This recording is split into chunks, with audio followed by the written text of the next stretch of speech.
தொடர்ந்து நம்ம ஈரான் மற்றும் இஸ்ரேல் நிலவரங்களை பார்த்துட்டு இருக்கோம். இன்னைக்கு வந்திருக்கக்கூடிய நிறைய தகவல்கள் இருக்குது. ஃபர்ஸ்ட் நம்ம பாத்தீங்கன்னா நெத்தன்யாஹு இருந்தே ஆரம்பிச்சிடலாம். ஏன்னா நெத்தன்யாஹு இருக்கிறாரா இல்லையா அப்படிங்கக்கூடிய சர்ச்சை ரொம்ப நாளாகவே இருந்துட்டு இருக்கு, ஒரு 6-7 நாளாக. அந்த சமயத்துல பாத்தீங்கன்னா வெளிவந்த வீடியோக்கள் கூட ஏஐ வீடியோக்கள்னு சொல்லிட்டு அவர் இறந்துட்டாரு அப்படிங்கக்கூடிய ஒரு முடிவுக்கு தான் எல்லாருமே வந்திருந்தாங்க.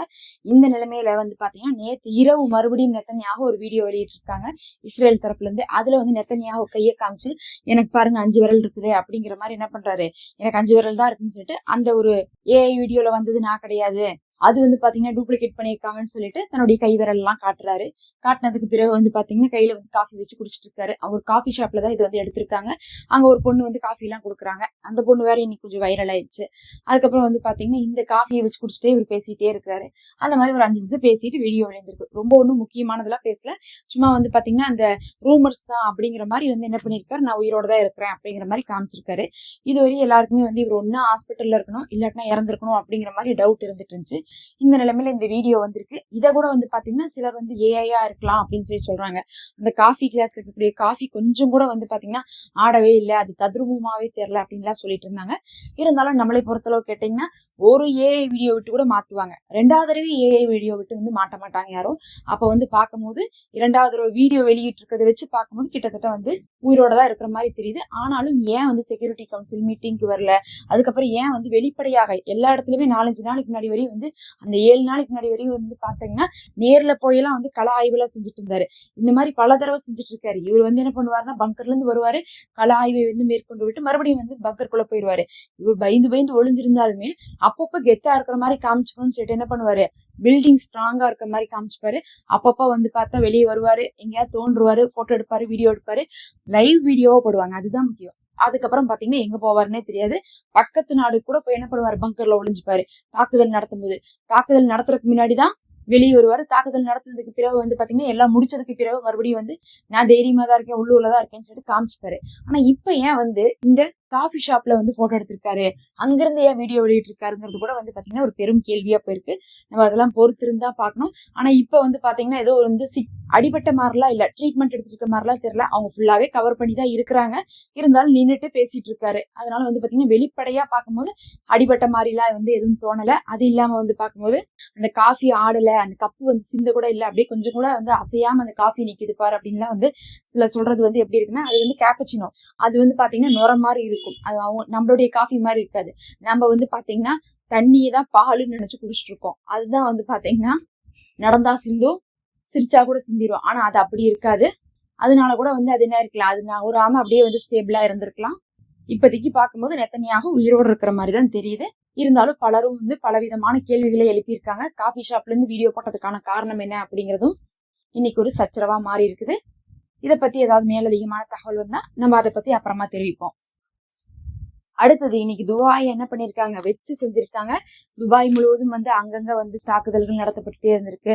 அது இல்லாம பாத்தீங்கன்னா யுஏஇ உடைய ஃபுஜைரா போர்ட்டை மறுபடியும் அடிச்சிருக்காங்க. ஒரு 3 இடத்த குறி வச்சாங்க யுஏஇல ஈரான். அதை அனௌன்ஸும் பண்ணிட்டாங்க, இங்கதான் அடிக்க போறோம்ட்டு.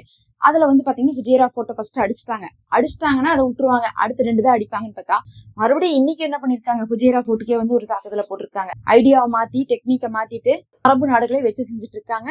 யுஏஇயுமே பாத்தீங்கன்னா என்ன செய்யறதுன்னு தெரியாம தான் விழிப்பிதுங்கி கிடக்குறாங்க. இதுல வேற தடுத்துட்டேன்னு சொல்லிட்டு சொல்றாங்க. ஆனா பாத்தீங்கன்னா அங்கங்க என்ன ஆயிட்டு இருக்கு, எரிஞ்சிட்டு தான் இருக்குது. எங்க பார்த்தாலும் தீ புகையெல்லாம் இருக்குது. ஒரு கார்ல இருக்கிறவர் போட்டோ எடுத்து காட்டுறாரு, அந்த காரே மறைஞ்சிருச்சு அந்த தாக்குதல்ல, அப்படியே ஃபுல்லா மண்ணால. அந்த அளவுக்கு எல்லாம் பாத்தீங்கன்னா அங்கேயும் மக்கள் தாக்குதல்களை நேரடியாக தான் பாத்துட்டு இருக்காங்க. நம்ம கமெண்ட்ல கூட பாத்தீங்கன்னா 3:30 மணிக்கு பாத்தீங்கன்னா சைரன் வந்துச்சு, இங்க தாக்குதல் வர ஆரம்பிச்சிருச்சு அப்படிங்கக்கூடிய ஒரு சில விஷயத்தெல்லாம் சொல்லிட்டு தான் இருக்கிறாங்க. இதுக்கு காரணமே இந்த யுஏஇ தான். சும்மா இல்லாம என்ன பண்ணாங்க, ஈரானுடைய அந்த நன்னீர் ஆக்கக்கூடிய அந்த மிஷினரியை தாக்குறதுக்கு ஹெல்ப் பண்ணாங்க. 10வதுக்கு நீங்க பாத்தீங்கன்னா இந்த கார்க்கு தீவை தாக்குறதுக்கான ஹெல்ப் என்ன பண்ணிருக்காங்க, யுஏஇ பண்ணிருக்காங்க. இந்த மாதிரி எல்லாம் ஹெல்ப் பண்ணனாலதான் அவங்க என்ன பண்றாங்க, பதிலுக்கு பாசமா கிஃப்ட் கொடுத்துட்டு இருக்காங்க ஈரானு. அதையும் யுஏஇ வாங்கிதான் ஆகணும். அடுத்தது பாத்தீங்கன்னா செங்கடலும் மூடப்படும்னு சொல்லிட்டு இப்ப ஈரான் அறிவிப்பு கொடுத்துட்டு இருக்காங்க. ஆரம்பத்துல இருந்தே செங்கடல் மூடி இருக்கான்னு கேட்டீங்கன்னா அப்படிலாம் கிடையாது. அதாவது காசாவுடைய விஷயம் முடிஞ்சதுல இருந்தே செங்கடல் ஓரளவுக்கு திறந்து விடப்பட்டிருக்குங்கிறத உண்மை. இந்த ஸ்ட்ரைட் ஆஃப் ஹார்மஸ் இருக்கு பாருங்க, இந்த போட்டோல பாத்தீங்கன்னா தெரியும். இந்த பக்கம் இருக்கிறது பாபல் மந்தப், இது பாத்தீங்கன்னா ஏமனுடையது. அந்த பக்கம் இருக்கிறது பாத்தீங்கன்னா ஸ்ட்ரைட் ஆஃப் ஹார்மஸ், இது பாத்தீங்கன்னா ஈரானுடையது. ரெண்டுமே மூடிட்டாங்கன்னா அந்த இடத்துல என்ன ஆயிரும், ரொம்ப சிக்கலாயிரும். ரொம்ப முக்கியமா இந்தியாவுக்கு சிக்கல் ஜாஸ்தி ஆயிரும். ஏதாவது ஒன்னாவது வந்து திறந்திருந்தாதான் நம்மளால வந்து சமாளிக்க முடியற மாதிரி இருக்கும். இன்னைக்கு கூட வந்து பாத்தீங்கன்னா ஸ்ட்ரெயிட் ஆஃப் ஹார்மஸ்ல இருந்து ஈரான் என்ன பண்ணிருக்காங்க, இந்தியாவுடைய கப்பலை ஒண்ணு விட்டுருக்காங்க. மொத்தமா வந்து இந்தியாவுக்கு வர வேண்டிய கப்பல் 22 அங்க நின்றுட்டு இருக்கு. அதுல வந்து பாத்தீங்கன்னா 2 வந்துருச்சு, இன்னைக்கு வந்தது 3ன்னு நினைக்கிறேன். 4வதுல இருந்து வந்து பாத்தீங்கன்னா இனிமேல் தான் விடுவாங்க. அப்ப 3 தான் வந்து விட்டுருக்காங்க. ஏன் வந்து 22க்கும் தானே பேசியிருப்பாங்கன்னு கேட்டா 22க்கும் தான் பேசியிருப்பாங்க. ஆனா ஒரே நேரத்துல விட மாட்டாங்க. இப்ப 22க்கும் பேசின நேரத்திலேயே ஒரே நேரத்துல 22 வெளியே விட்டு இருந்தாங்கன்னா ஈரானு அவங்க வந்து என்ன பண்ண முடியாது, ஆயில் பிரைஸ் வந்து ரைஸ் பண்ண முடியாது. ஈரான் என்ன சொல்றாங்கன்னா $200 நாங்க ஆயில் பிரைஸை வந்து உயர்த்துவோம்னு சொல்லிட்டு இருக்காங்க. அந்த சமயத்துல வந்து பாத்தீங்கன்னா நம்மளுடைய 22 கப்பலை ஒரே நேரத்துல விடாம இதுவரை 3 விட்டு இனிமேல் தான் வந்து எப்ப வரப்போகுதுன்னு தெரியல. இதுல வேற வந்து பாத்தீங்கன்னா செங்கடல் மூடுறது அப்படிங்கிறது வந்து எந்த விதத்திலயுமே வந்து நமக்கு நல்லதே கிடையாது. செங்கடல் எப்பயுமே கொஞ்சம் ஒரு அச்சுறுத்தலா தான் இருக்கு. ஆனாலும் வந்து பாத்தீங்கன்னா பெரிய தாக்குதல்லாம் அவங்க ஒண்ணும் பண்றது கிடையாது. ஏன்னா பண்ண முடியாத அளவுக்கு என்ன ஆயிட்டாங்கன்னா சவுதி வந்து ஏமனுக்குள்ள பல இடத்த வந்து கைப்பற்றி வச்சிருக்காங்க. நம்ம வந்து சொல்லிட்டே இருக்கோம், வெளிப்படையாக இருக்கக்கூடிய பல போர்களை பார்த்துட்டு இருக்கோம். ஆனா சவுதி ஏமனுக்கும் இருக்கக்கூடிய போர் வந்து வேற விதமானது. அது வந்து பாத்தீங்கன்னா எப்பயுமே இருந்துகிட்டே இருக்கும். அப்படி நாசுக்கா செஞ்சுப்பாங்க. அது போர் செய்யறாங்கன்னே தெரியாது. அந்த மாதிரி, அதாவது சண்டை போட்டுக்க மாட்டாங்க. என்ன பண்ணுவாங்கன்னா போய் கண்ட்ரோல் பண்ணிடுவாங்க. போவாங்க, அங்க இருக்கிறவங்கள பேசி வச்சுப்பாங்க. நீங்க வந்து எங்க பேச்சு கேட்காட்டினா நாங்க தாக்கிடுவோம், அப்படி பண்ணிடுவோம், இப்படி பண்ணிடுவோம்னு சொன்னா ஏமன் என்ன பண்ணிடுவாங்க, அடங்கிடுவாங்க. ஏன்னா அங்க ஹவுதீஸ் வேற, அது இல்லாம ஆட்சியாளர்கள் வேற. இந்த ஆட்சியாளர்கள் இருக்கக்கூடிய பகுதி ஃபுல்லா யார்கிட்ட இருக்குன்னு பாத்தீங்கன்னா இப்ப சவுதி கிட்ட வந்துருச்சு. அதனால வந்து போர்னு செய்யாமலே என்ன பண்ணிட்டாங்க, ஏமனுடைய பல பகுதிகளை சவுதி வந்து கண்ட்ரோல்ல வச்சிருக்காங்க. அந்த சமயத்துல ஹவுதீஸ் வந்து இப்ப ஏதாவது வந்து முயற்சி பண்ணாங்கன்னா என்ன பண்றதுக்கு சான்ஸ் இருக்குன்னா, அமெரிக்கா சவுதியை வச்சு அங்க ஏமனுக்குள்ள இருக்கக்கூடிய ஹவுதீஸ அட்டாக் பண்றதுக்கும் அவர்களை வந்து என்ன பண்றது, அவங்களுடைய போர்ட் எல்லாம் கைப்பற்றதுக்கும் வாய்ப்பு இருக்குன்னு சொல்லிட்டுதான் கொஞ்ச நாளா வந்து பாத்தீங்கன்னா அமைதியா இருக்காங்கன்னு வந்து நம்ம சொல்லிட்டு இருந்தோம். அது இல்லாம வந்து ஹவுதீஸும் சொல்லியிருக்காங்க, அதாவது ஈரான் இருந்து எங்களுக்கு வந்து என்ன ஆகணும், பர்மிஷன் வந்தா எங்களுடைய விரல்கள் வந்து எதிரிகளை நோக்கி தாக்கறதுக்கு வந்து தயாரா இருக்குன்னு வந்து சொல்லியிருந்தாங்க. இந்த நிலைமையில வந்து பாத்தீங்கன்னா ஈரான் வந்து அடுத்த செங்கடலையும் நாங்க மூடுவோம் அப்படிங்கிற மாதிரி என்ன பண்ணிருக்காங்க, சொல்லியிருக்காங்க. இத பார்த்தா சமாதானம் வர மாதிரியா இருக்குது. ஃபர்ஸ்ட் என்ன சொல்லிட்டு இருந்தாங்கன்னா 2 நாள்ல போர் நிக்குண்டாங்க, அப்புறம் 1 வாரம் தொடருண்டாங்க. இன்னைக்கு வரையும் வந்து பார்த்தா ட்ரம்ப் வந்து இந்த மாச கடைசி வரையும் 2 வாரத்துக்கு நாங்க போர் செய்வோம், ஏதோ இந்த மாச கடைசி வரையும் வந்து பிக்னிக் போற மாதிரி அவர் சொல்லிட்டு இருக்காரு. திருப்பி வந்து ஈரான் கேட்டா நாங்க வந்து 1 வருஷத்துக்கு போர் செய்யற கூட தயாரா இருக்கோங்கிறாங்க. அவங்க செஞ்ச போர் குற்றத்துக்கு அவங்கள்ட்ட நாங்க சமாதானத்துக்கே போக மாட்டோங்கிறாங்க. இது எங்கேயோ வந்து காசா போர் மாதிரி என்ன ஆயிடுச்சு, வருஷக்கணக்கா போகிற மாதிரி நிலைமை வந்திருக்கு. அதே சமயத்துல ஈரான்ல நிலவரம் வந்து கரெக்டா இருக்கான்னு கேட்டீங்கன்னா நிலைமை வந்து கொஞ்சம் மோசமா இருக்கு.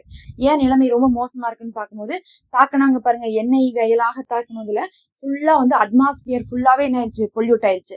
அங்க பார்த்தா வானமே என்ன ஆயிடுச்சாமா, அங்க வந்து அந்த சுவாசிக்கக்கூடிய காத்து, அதுக்கப்புறம் அவங்களுடைய அட்மாஸ்பியரே வந்து ஃபுல்லா வந்து இதாயிடுச்சு. இதெல்லாம் நீங்க யாரும் கேட்க மாட்டீங்களான்னு சொல்லிட்டு இன்னைக்கு ஈரான்ல இருந்து கேட்டிருக்காங்க. எதுக்காக கேட்டிருக்காங்கன்னா, ஏதாவது வந்து உயிரினங்களுக்கு வந்து சேதப்படுத்தினா உடனே வந்து ஒரு அமைப்பு வந்துருவாங்க, அப்புறம் அட்மாஸ்பியரை கெடுத்தோம்னா ஒரு அமைப்பு வந்துருவாங்க, இந்த மாதிரி வந்து மக்களுக்கு கெடுதல் செஞ்சா ஒரு அமைப்பு வந்துருவாங்க, பெண்களை நாங்க ஹிஜாப் போட சொன்னா நீங்க என்ன பண்றீங்க, ஒரு அமைப்பு வந்துடுறீங்க. அப்ப எங்க அட்மாஸ்பியரே பொல்யூட் ஆயிடுச்சு, எல்லாருமே இப்ப வந்து நோய்வாய்ப்படுற அளவுக்கு நிலைமை வந்துருச்சு, எதுவுமே நார்மலா இல்லையே, மழை பெஞ்சா கூட வந்து பாத்தீங்கன்னா அந்த தண்ணியே விஷமாயிருச்சு அப்படின்னு சொல்லிட்டு இதெல்லாம் சொல்லி வந்து என்ன பண்ணிருக்காங்க, ஈரான் கேட்டிருக்காங்க.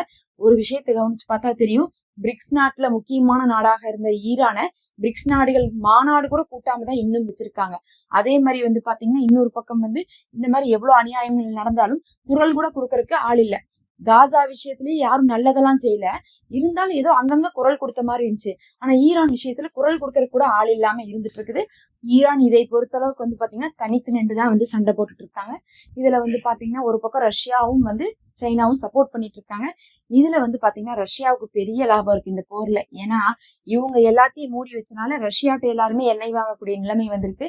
அதனால வந்து பார்த்தா ரஷ்யாவுக்கு ஒரு பெரிய லாபம் இருக்கிறதுனால ரஷ்யா வந்து இந்த போர் நடந்தா பரவாயில்ல அப்படிங்கிற மாதிரிதான் வந்து நினைக்கிறதுக்கு வாய்ப்புகள் இருக்கு. பொறுத்திருந்து பார்ப்போம். அடுத்தடுத்து என்ன தகவல் வருதுன்னு மறக்காம சப்ஸ்கிரைப் பண்ணிக்கோங்க. நம்ம சேனல்ல மெம்பர்ஷிப் இருக்கு, ஒரு சப்போர்ட்டா ஜாயின் பண்ணிக்கோங்க.